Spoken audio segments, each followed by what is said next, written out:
Okay.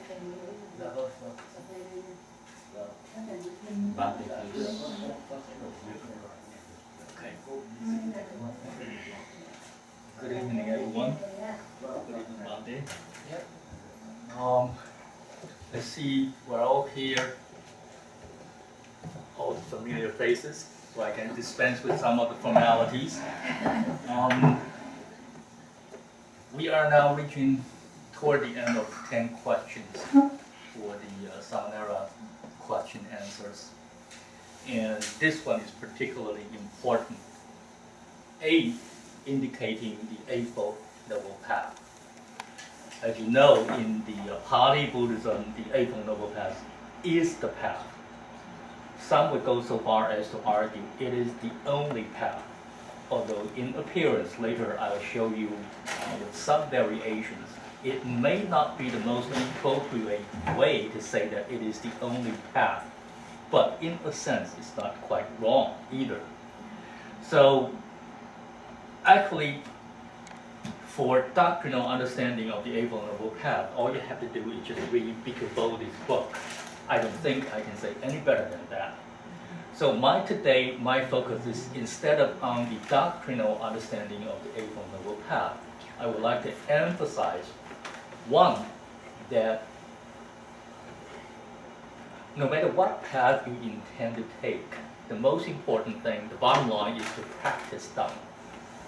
Therefore, the understanding of the Eightfold Noble Path should be understood in this perspective, namely, how do you put it into practice? So it would be useful for now that we review a little bit. So far, we have talked about 7-factor question and answers asking about this particular, this young boy. It first talked about all sentient beings require nutriments, right?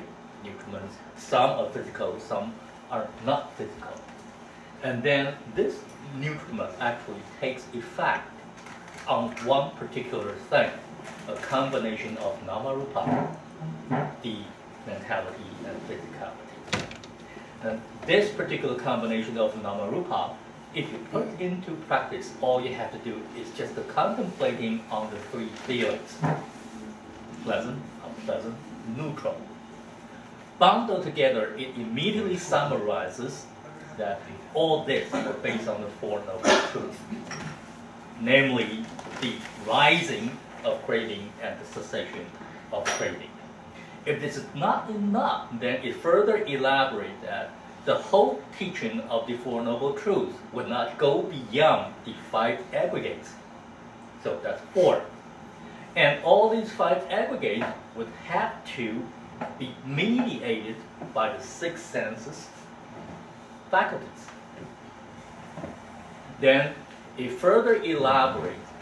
If you take that doctrinal understanding of the 4 Noble Truths, thinking about the 5 aggregates being mediated by the 6 sense faculties, then you can start cultivating the 7 factors conducive to enlightenment.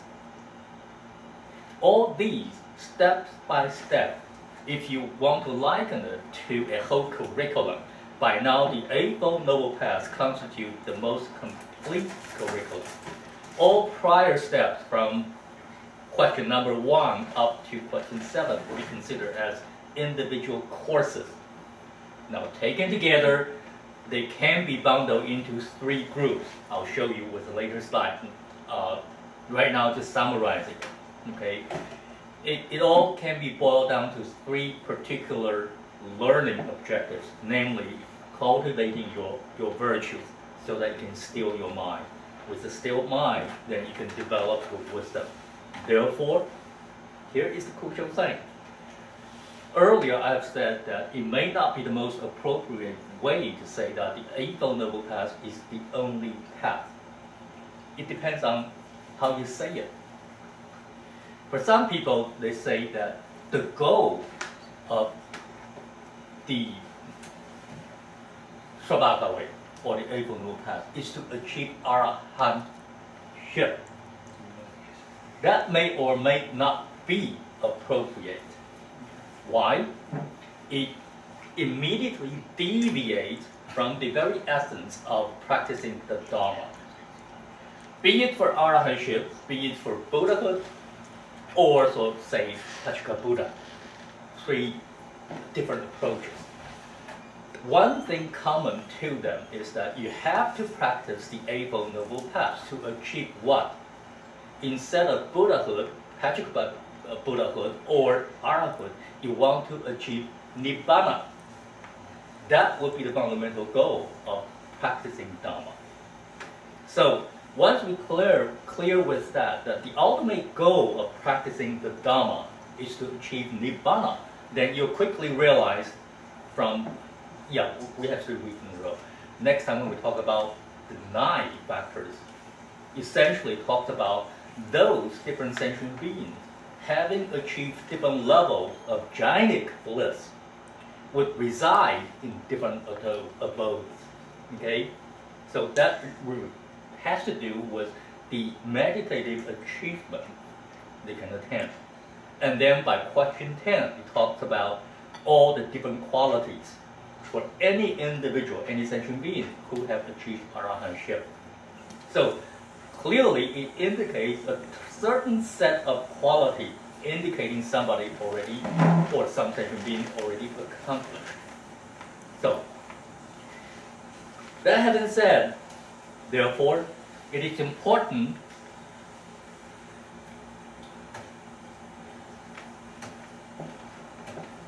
to say something up front.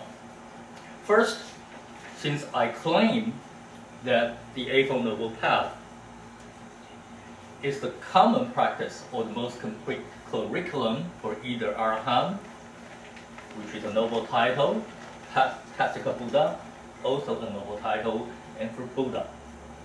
What exactly is the 8? There you can see from the, let's call it a diagram, okay, at the right. First look at that small circle. Up there it says wisdom, and then it says ethics, and then it says concentration. It's sort of backward. First, in order to achieve Nibbana, you have to have wisdom, right? But then in order to have the right condition to cultivate your wisdom, what you need? You need an absorbed, concentrated, and tranquilized mindset. That is concentration. How can you cultivate the right condition to have that kind of mind then? Obviously, you will try your best to prevent your mind from being deviated, being distracted. And therefore, that's where the ethics or the virtues come into play. So it's sort of backwards.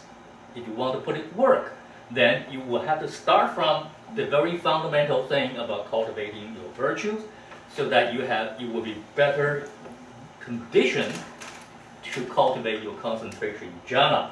Therefore, you'll be in a better position to develop wisdom and get in Nibbana. So that's the 8. We traditionally describe it as the middle way. Namely, you don't indulge yourself in sensual pleasures, but you also do not deliberately put yourself in a very suffering position, because it doesn't really solve any problem. This actually is not in contradiction with the Mahayana's idea of the so-called middle path. The difference being that the Mahayana doctrine is essentially about doctrinally. On one extreme, people claim everything exists intrinsically. On the other extreme, they claim that nothing exists, even including karma and karma fruit and cultivation and nibbana, so on and so forth, annihilationism. So without going those 2 extremes, it's the middle way. On the one hand, we know this thing does not intrinsically exist in the sense that it's a temporary existence, but while it still lasts, we do not deny its physical existence. Okay? So that's doctrinal middle way.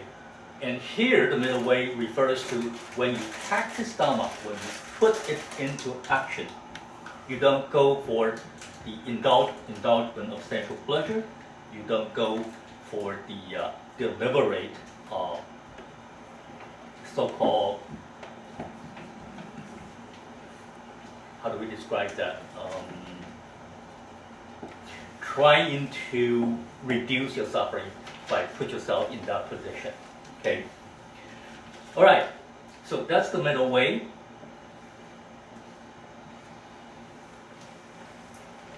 Other than the middle way, there appear, I say appear, but in a sense is somewhat misleading. There appears to be other paths in the sense that it only indicates a different possible choice of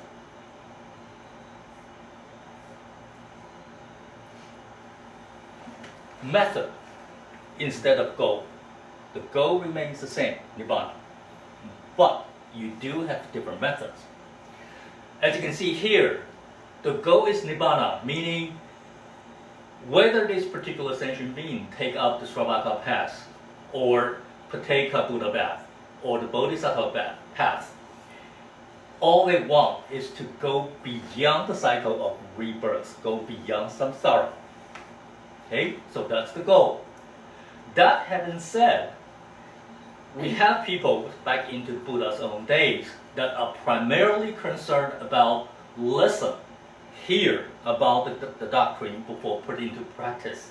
Right here, you can see that the Sravaka path would be the Eightfold Noble Path, the most common approach.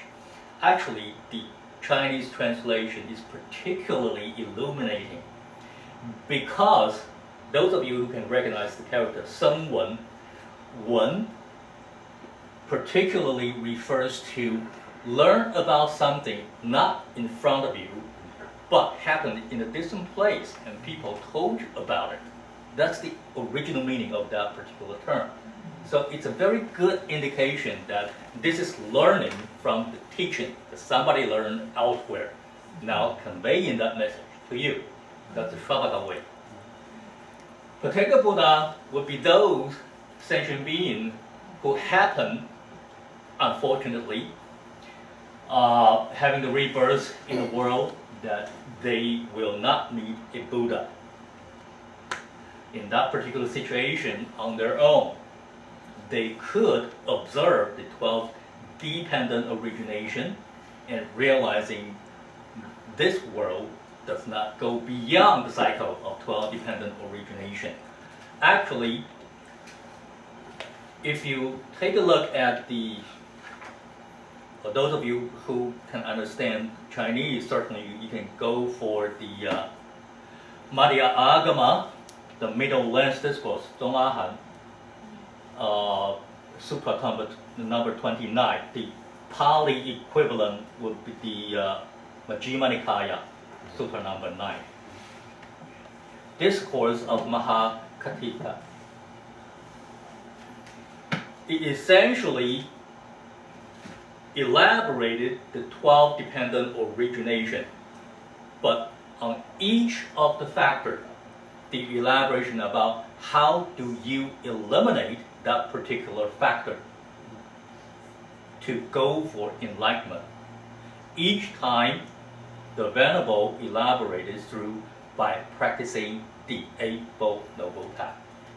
A clear indication, even for the Pateka Buddha path, you will still have to practice the Eightfold Noble Path.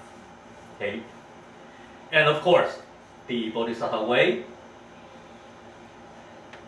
essentially the 6 paramita, or in the Pali tradition, the 10 paramita, would be the perfection of the Eightfold Noble Path.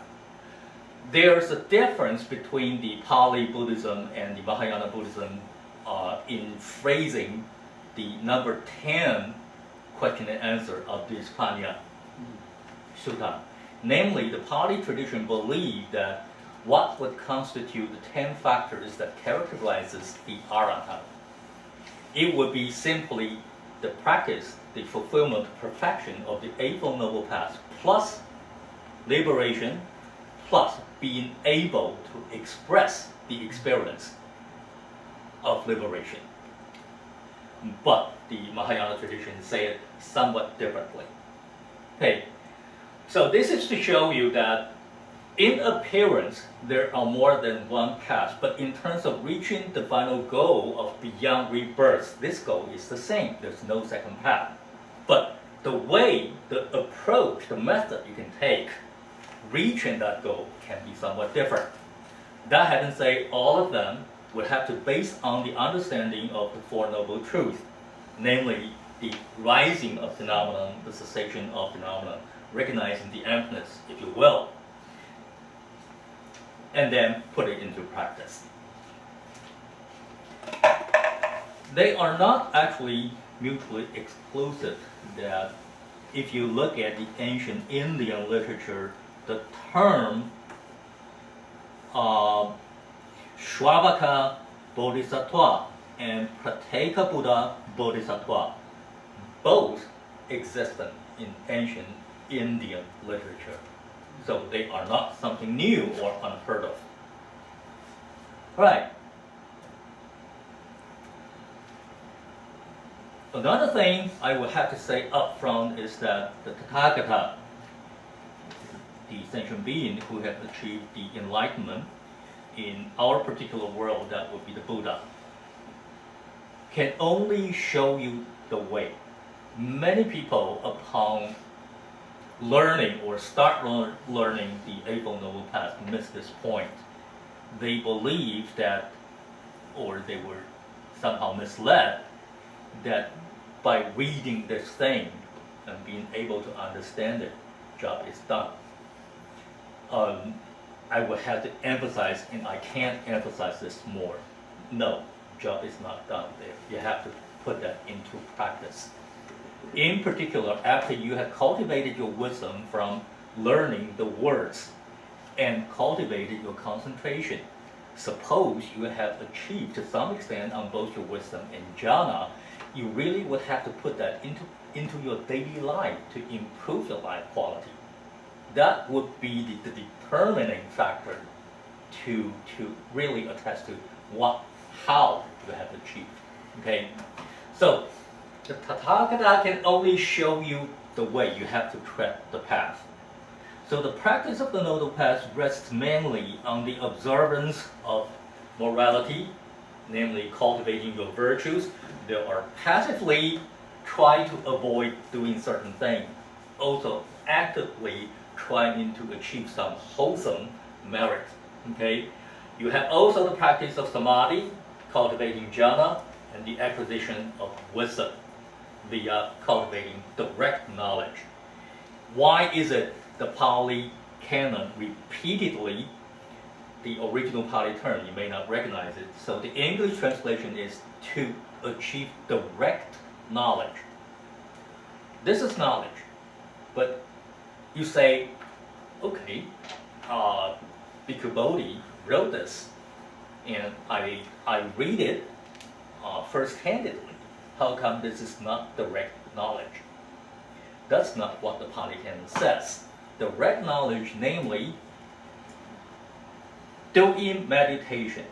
And during your meditative practices, you have the capability to see in your noting mind that what happened to this Namarupa as only something rising, something succeed, or the arising and cessation of phenomena, no matter what topic is, nothing beyond that.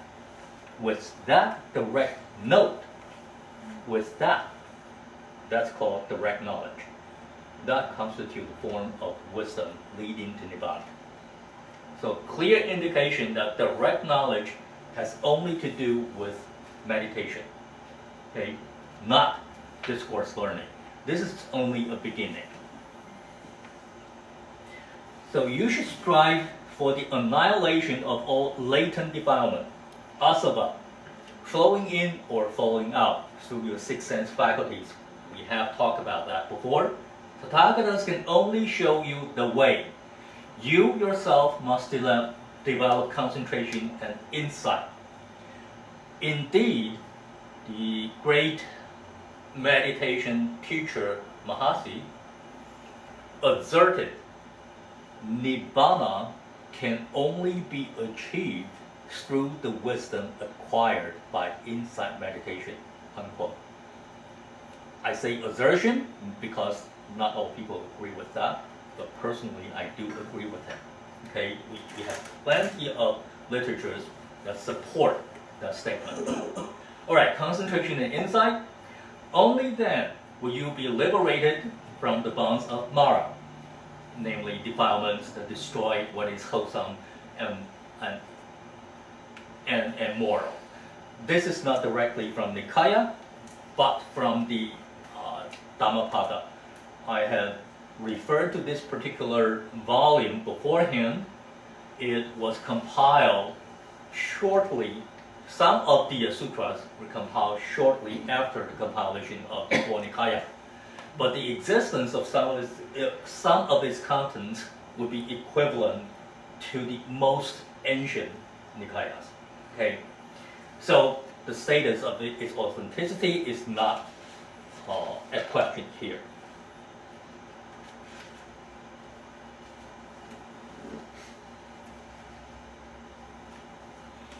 Ends of Buddhism can't be achieved without actual practice of the Dhamma. Here,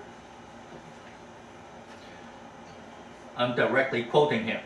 The principles of the Noble Eightfold Path can be achieved only through contemplation in the way of insight meditation.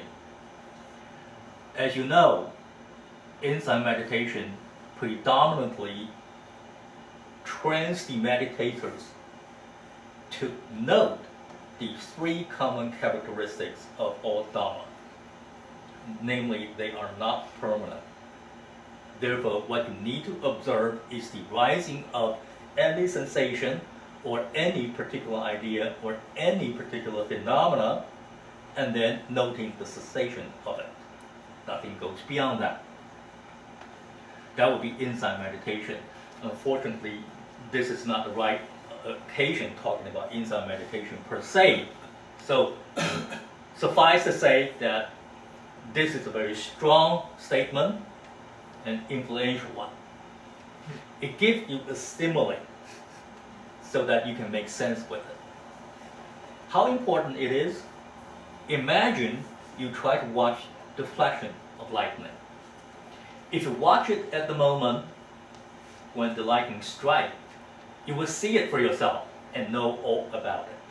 But obviously, if we ask everyone in this room to describe what a lightning is, you'll come up with all kinds of different answers. And still, for those people, say someone who was born blind, no matter how you describe it, there is no actual understanding of what lightning is. Same thing to insight meditation or the wisdom cultivated by insight. How do you describe upon noting the rising and cessation of a phenomenon? You really would have to practice this to understand that. Okay. So truth must be one and indivisible, and this truth can be verified through your personal experience instead of through other people's verbal expressions. So that highlights the importance of insight meditation when you try to practice the Eightfold Noble Path. Another example from doctrinal point of view is that merely cultivating jhana would not suffice. We have learned that way before, or probably around the establishment of Buddhism in India, there were many people, non-Buddhists that is, Indian practitioners who have achieved the 7th or 8th stages of jhanic bliss. And yet, they did not discover, they did not comprehend the reality of Four Noble Truths. A clear indication that the essence of Four Noble Truths can only be experienced and verified through insight meditation. Okay, that's another reference for you.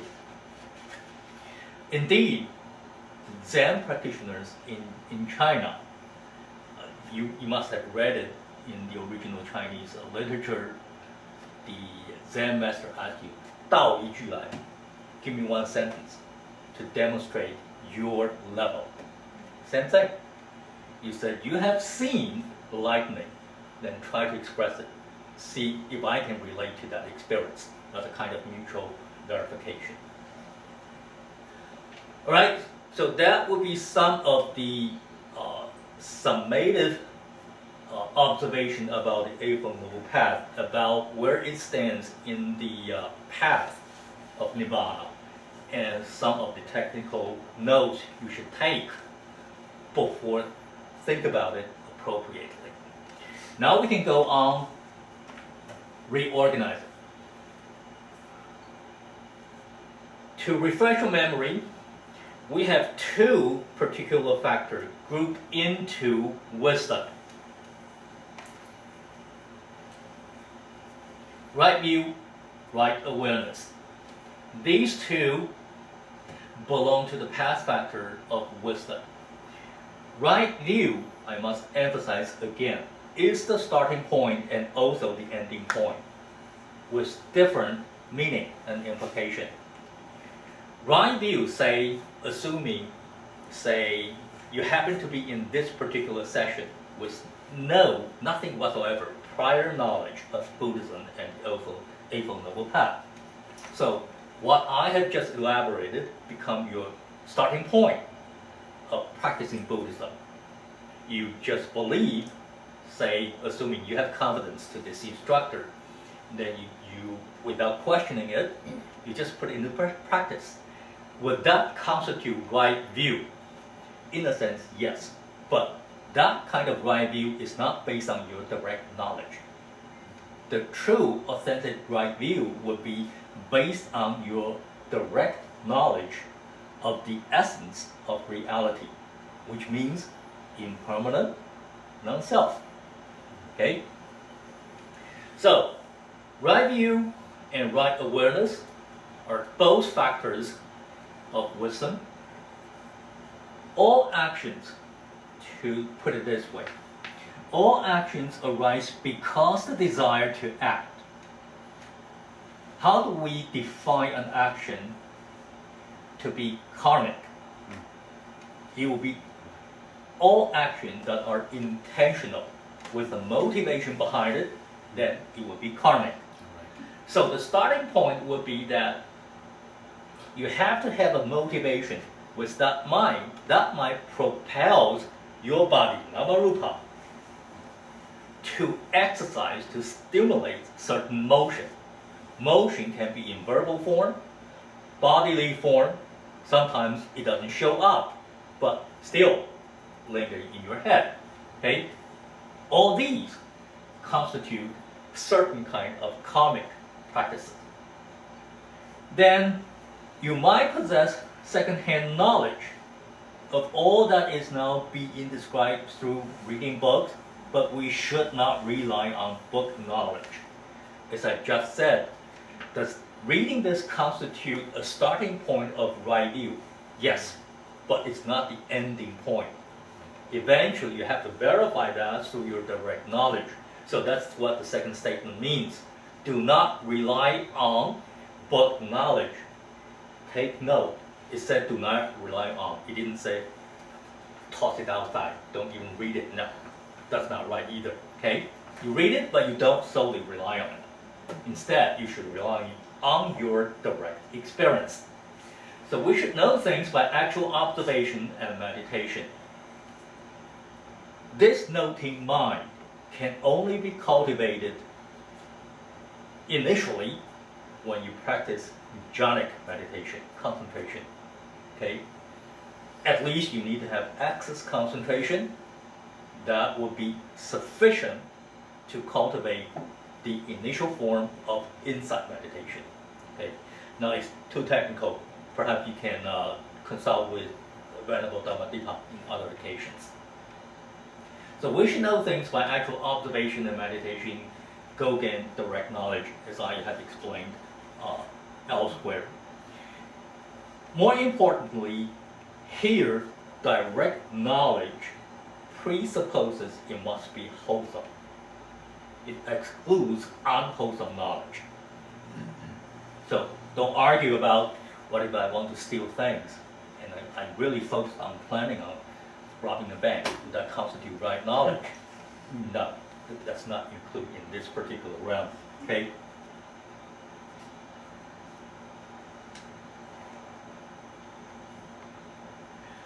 So, your intention is to cultivate wholesome bodily and verbal activities.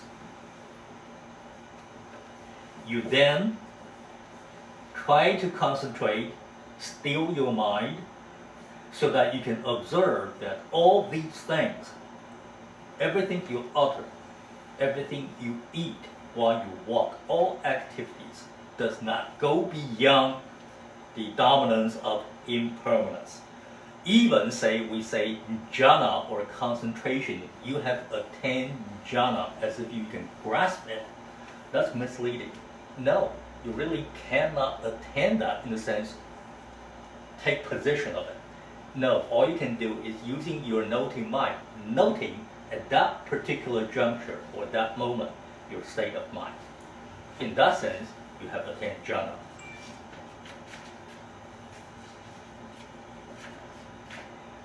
Okay, to elaborate on that, what is right view?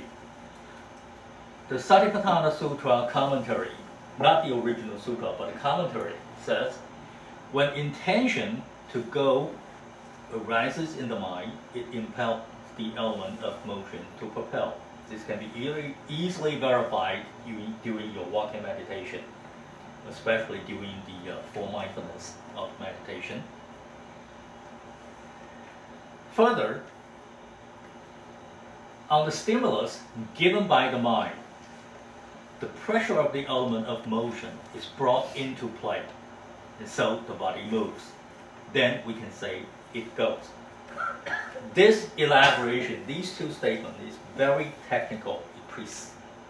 It exactly describes that during your insight meditation, how your noting mind should be working, and how you should operate in that way to observe and acquire the direct knowledge. Why is it this is so important? That you have to understand this. It's so straightforward. Why do you have to say that again?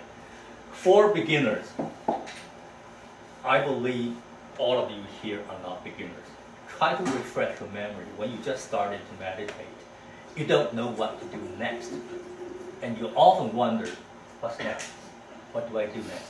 What do I know next?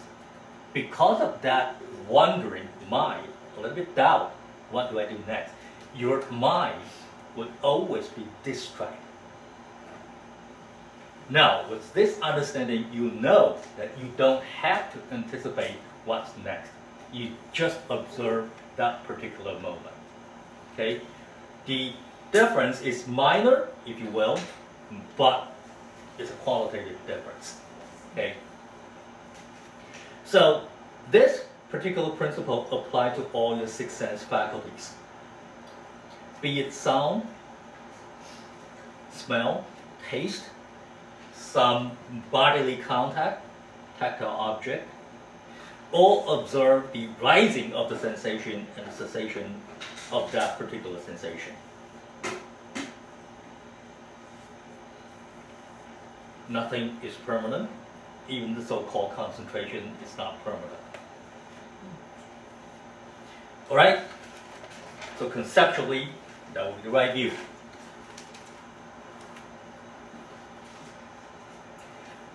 Then the second factor of wisdom would be using that particular right view. Stay alert. Try to note the right thing. Because you want to note the rising and cessation of a particular phenomenon, you need to, number one, know what to know. Number two, have a very alert mind. So right awareness comes into play. Again, the commentary says, why not just use the sutra? The sutra was recorded when the Buddha were maybe elucidating a certain doctrine to a certain type of people. may not fit perfectly to your current context. The commentary instead was actually composed by masters trying to instruct their pupils. So it contains more refined expressions of instruction. Okay? So the commentary says, having become, things cease to exist. And that is impermanence. That's simple. Simple doesn't mean easy. Again, you have to verify that in your own insight meditation. Only when one can appreciate this nature of origination, you can appreciate because you have witnessed that. And you can verify that, therefore you can appreciate the nature of origination and cessation. Only when you can do that will you gain conviction. We often talk about the 5 factors conducive to liberation that start with faith. Many people, especially Westerners, scholars included, claim that Buddhism is nothing more than another faith. But really, there's a qualitative difference about faith in Buddhist perspective compared to traditional Western understanding. We never trust, we never give stock to any blind faith. Instead, the faith in Buddhism will be conviction. This conviction comes from you have acquired first-hand experience, the direct knowledge. Therefore, you are totally, fully confident it is so. That kind of conviction called faith. Okay. So you see, again, using the simile, you see the flash of lightning, no matter how people distract you. Using other similes, you know, I know what I have seen. Okay, I'm fully confident. But is it eternal? It's not. But you have seen it already. So from impermanence to the unsatisfactoriness and non-self, the 3 common characteristics of all phenomena or all Dhamma. These would be the 3 things you have to note using your constant awareness, the noting mind. And during this whole process, you will also acquire a very deep understanding about interaction of Nama-Rupa. That will be another form of wisdom. So, we do not have many Mahayana practitioners here, but still it's useful to indicate, to point out that simply reciting nothing is permanent, verbally reciting it, does not constitute true knowledge, because it does not lead you into the right path of Nibbana. But it's still a good start. Alright, wisdom requires good concentration. There are 3 factors among the Eightfold Noble Path can be lumped into the group of concentration.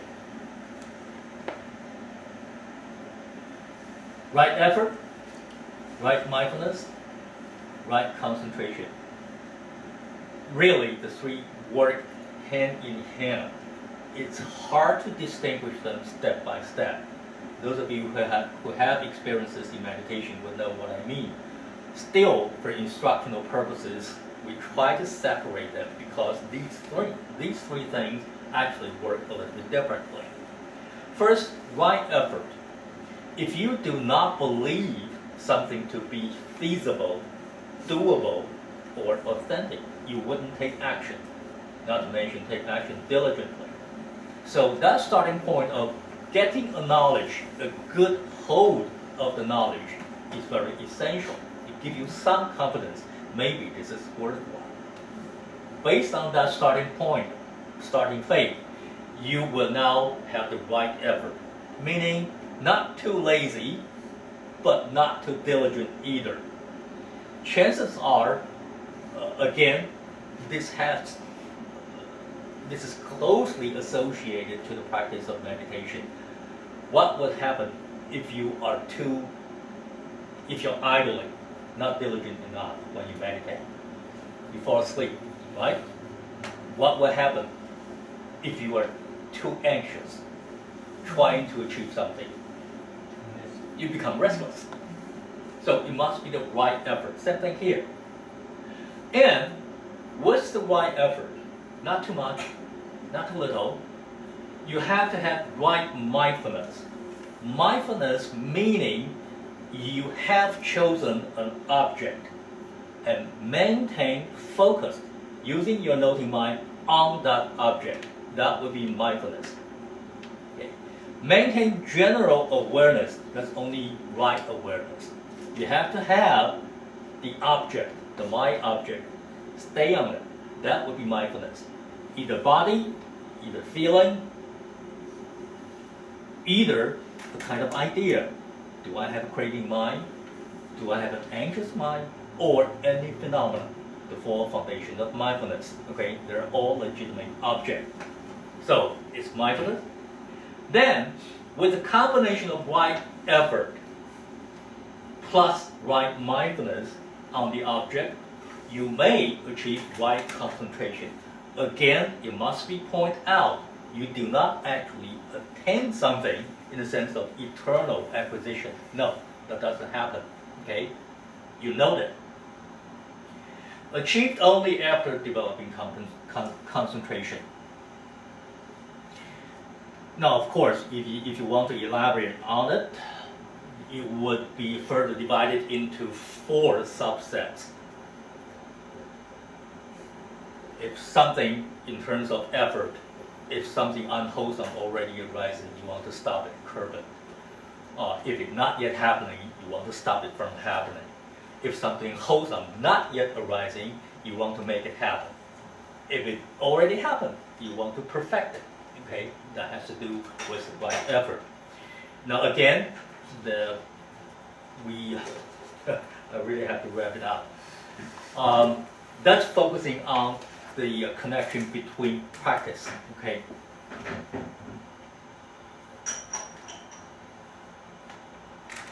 So by now, you have 2 factors associating with wisdom cultivation, plus 3 factors associating with jhana cultivation. These are the most important 5 workers that will help you practice the Eightfold Noble Path. The 5 workers,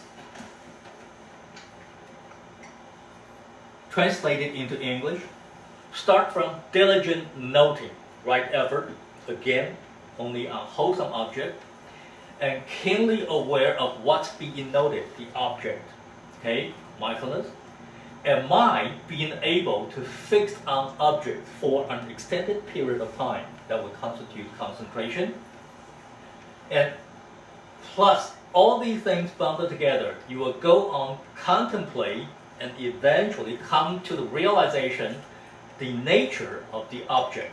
That would be right thought. And I have mentioned time repeatedly, the nature of the object would be one thing, impermanent. Okay? Because of impermanent, it will be always unsatisfactory, dukkha. And because there's only impermanence and dukkha, there cannot be the same as self because it's beyond your control. And finally, the result of that cumulative thinking, that becomes the eventual, ultimate right view. So you have to scrutinize what's happening in your 6 sense faculties for any identifiable object. Choosing that object diligently, always noting, maintaining mindfulness. Think about this. If during all your awakening hours, your mind are always in this kind of state, what could happen? There is no time for your mind to engage in any unwholesome thought. Then, the so-called 3 virtues, what happened as a result? So again, showing you the dynamic relationship about all these 3 groups, that virtues can be a starting point. It could also be a byproduct of the concentration practice and wisdom cultivation. So combine in their efforts in the process of simultaneously noting and knowing, noting and knowing. The whole practice of insight meditation is precisely that, noting and knowing, direct knowledge.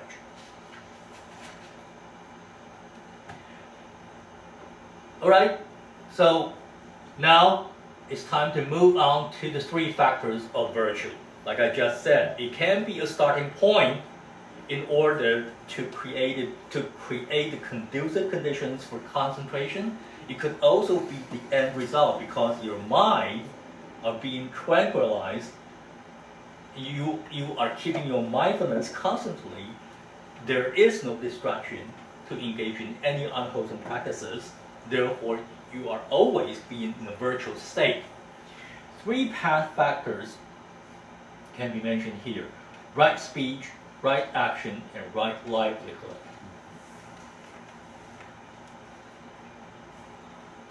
Like I just mentioned, during period of meditation, it could be as short as 10 minutes, 2 hours, 10 days, a month, okay? During the period of the meditation, as a rule, you would be able to maintain mindfulness.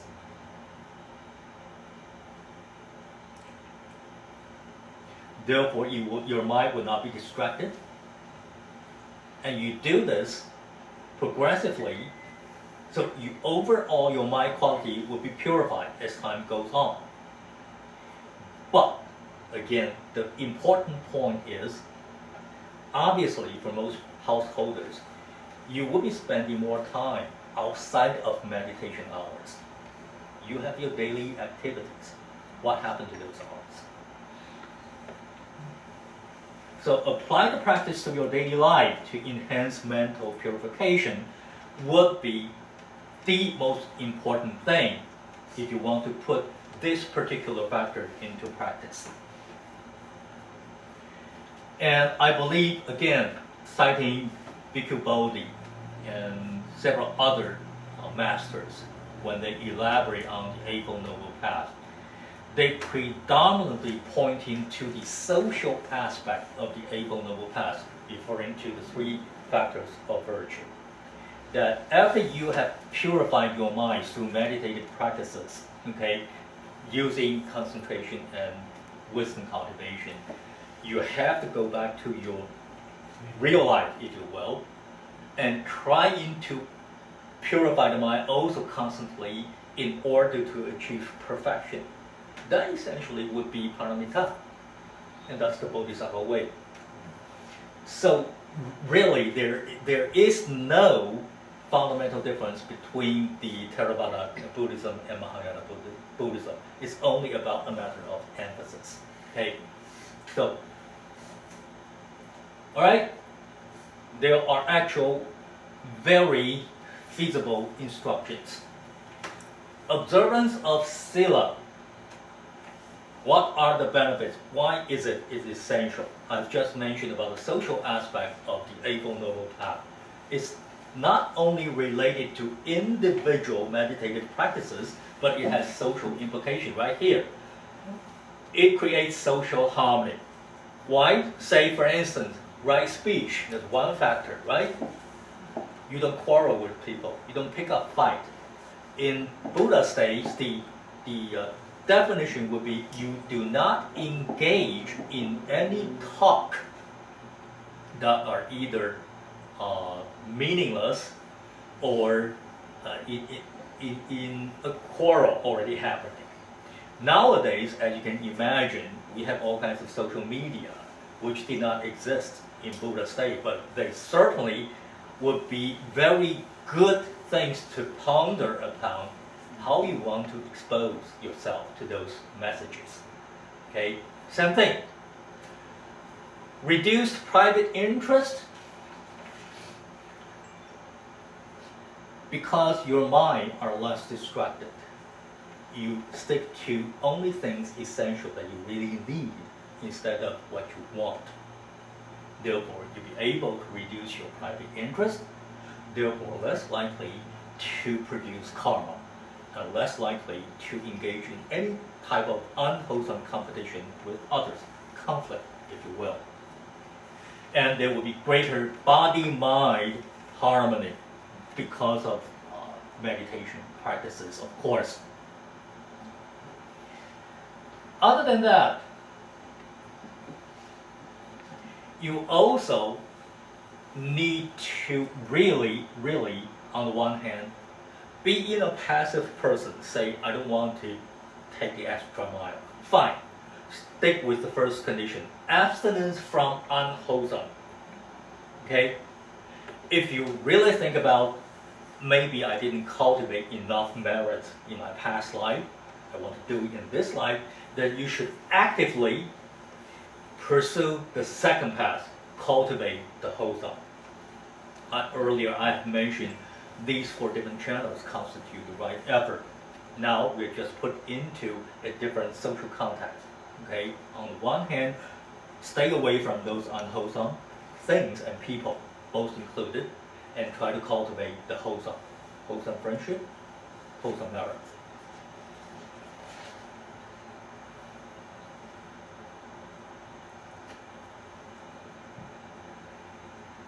The next, moral discipline governs the 2 principal channels of outer action, speech and body. The Pali Canon oftentimes only mention about your verbal action and bodily action without mentioning mental action. Because when something already manifests as verbal expressions and bodily expressions, mental is already behind. So it's implied already. So body, speech and body, as well as another area of vital concern, one's way of earning a living. There are very specific things in Pali Canon, 5 particular occupations that you should stay away from. Say, trading, using, how to translate it?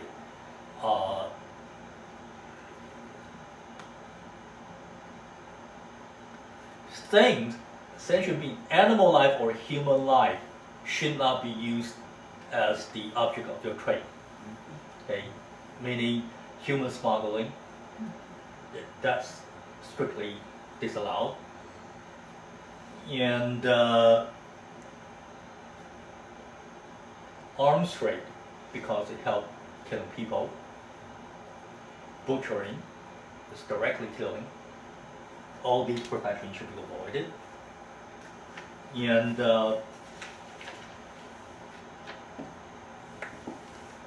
there are other guidelines, but again, I have to wrap up.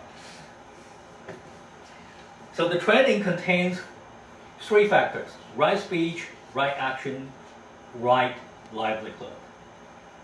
Right action here refers to karmic action, meaning those intentional action. Okay, right speech, that's quite straightforward. Right livelihood, meaning how you earn your living. Stay away from those as long as it's possible. Nowadays you can argue that I don't actually butcher those animals, my machines do that for me. But then that's still not quite, you know what I mean. It's arguable, but if it's avoidable, do avoid that. These are very straightforward guidelines about right speech. Why it is so important? Those of you who practice, say, in a 7-day retreat, you will find the most difficult thing to maintain your mindfulness is when you talk, or when people talk to you. Okay? So we have to put a lot of emphasis on the right speech. If you have to talk, at least make sure you are using the right way. Okay? So abstaining from false speech, do not tell lies. The negative lies is that, quite obviously, if you tell lies, even for once, and being discovered so, it breaks mutual trust and will be extremely difficult to rebuild that. And of course, once you do that, it also disrupts social harmony. Abstaining from slanderous speech that say these two are good friends. Somehow I just don't like it. And then I'll tell you that she's not so good. And then when she's not present, I'll tell her that she's not so good. Okay, that's slanderous speech. A lot of people enjoy doing that. Okay, now here he tells you, don't, that's a no-no. Okay, abstaining from harsh speech. Also, one point, I have heard it in person from Bhikkhu Bodhi. I asked him that question about not telling lies. Let's assume a radical situation, a scenario.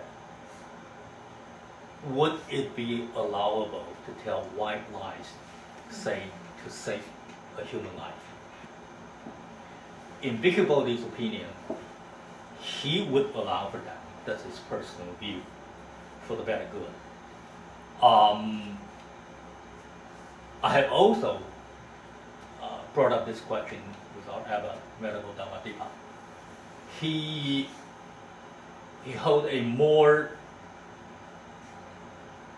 reserved stance, in the sense that, of course, that's a very extreme situation.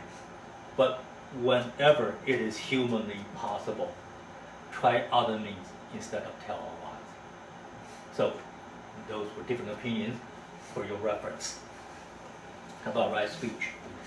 And also, abstain from harsh speech.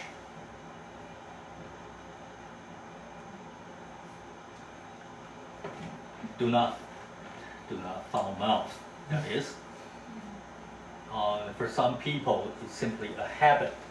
They really don't mean it, but without saying it, they just don't know how to start a conversation. Sometimes it works, but be careful about the latent effect it will have on your mind. Okay, abstaining from idle chatter, something meaningless, okay, clueless, but kill time so as to be sociable. Those of you who graduated from high school in America, you will know what that is. Okay, it's just daily reality. Okay, try to stay away from that. Because the effects of speech are not as immediately evident, this is why we have to be so careful. Bodily movements are very visible, but verbal actions are not so tangible and immediately evident. This is why you have to be particularly careful about it. All right? Right action, as I said, it refers to intentional action, karmic. Right action means refraining from unwholesome deeds, intentionally that is, that may occur through bodily or verbal as their natural means of expression, in particular bodily. But I have reservation about this particular statement. Experts in children's psychologists that study children's mental development have documented, say you have 4 siblings in the family. Siblings do fight, sometimes verbal, sometimes physical. And they have tracked the conflict or interactions among siblings, see how lasting certain experience may. They have discovered that bodily conflict, say fist fight between brothers, did not have long-term negative impacts on children, but malicious verbal expressions last the entire life. So in that sense, bodily action may not be influential as verbal expressions. Depends on the intention behind it. Okay, so that's for your reference. So mental factor of abstinence applies to bodily actions, hence called right action. And to conclude that, since now we have summarized all particular 8 factors, eventually you will have to make your own effort But see those in bold type. Your job being a genuine, authentic Buddhist does not stop at completing the so-called Eightfold Path. The real job of practicing the Eightfold Noble Path actually is an ongoing process. Namely, you have achieved Nibbana. What happened next? You have to so-called live well. Live well is actually a direct quote from Pali Canon. How would the practitioner live well? They will only live well when they can prolong the life of Buddhism. And how do they describe that? Let me use the last slide to conclude this. Live well, according to the commentary, this is a direct quotation. The insight meditator who has already striven for stream winning, okay, that's when you see actually you have direct knowledge of the Dharma, the rising and succession of Dharma. When the stream winning attain the knowledge of rising and passing away, will also be able to convert others to his own way of striving for stream winning. See that path? The guide who had already tread the path now will be able to serve a better purpose of guiding other people. When this is being done continuously, then that particular leader will be called who have lived well. So again, the emphasis here is to highlight that so-called Eightfold Noble Path is not solely, exclusively for Theravada Buddhism or for Arahantship. Instead, it's the very fundamental teaching of all yanas and all, say, Bodhisattva path or Pacceka Buddha path over Arahantship. And we don't say this out of thin air. We have clear indication from the text. So hopefully, this would help clarifying some of the conceptual misunderstandings and give you some actual help. Thank you.